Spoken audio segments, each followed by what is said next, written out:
한밤중 윤석열 대통령의 불법 비상계엄 선포와 계엄사령관의 포고령은 7, 80년대 군사 독재 정권 시대의 공포감을 불러일으켰습니다.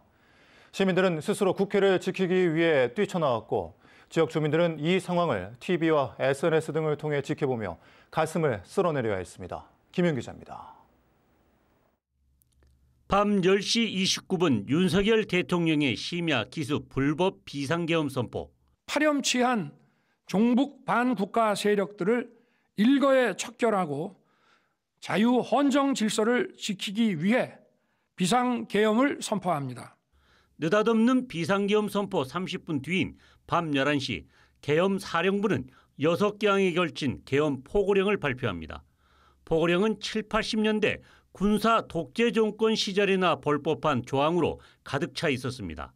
정당의 활동과 집회, 시위, 결사 등 정치 활동을 금지하고 언론과 출판 통제, 제시된 조항을 어길 경우 영장 없이 체포, 구금, 압수수색을 할 수 있다는 끔찍한 내용. 계엄을 해제할 수 있는 유일한 헌법기구인 국회에는 무장 군인들이 들이닥치고 국회의원들과 시민들도 국회 사수를 위해 속속 국회로 모여들었습니다. 호남민들은 이 모든 과정을 TV와 SNS로 지켜보며 믿기지 않는 현실에 5.18을 떠올리며 가슴을 졸여야 했습니다. 이런 일들이 지금 2024년에 일어났다는 것 자체가 도대체 믿기질 않고 이게 이 가짜 뉴스인 줄.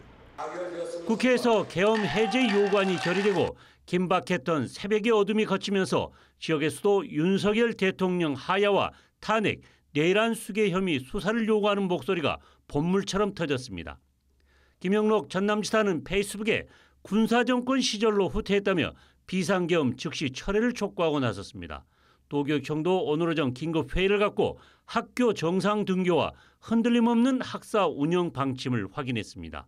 전남도와 광주시의회 의원들은 내란을 주도한 윤석열 퇴진과 법적 처벌을 요구하고 나섰습니다. 대통령직에서 파면할 것을 강력히 촉구한다. 촉구한다. 촉구한다. 촉구한다. 목포 지역 제정당 시민사회단체들도 기자회견을 갖고 윤석열 대통령 탄핵과 내란 혐의로 체포할 것을 요구했습니다.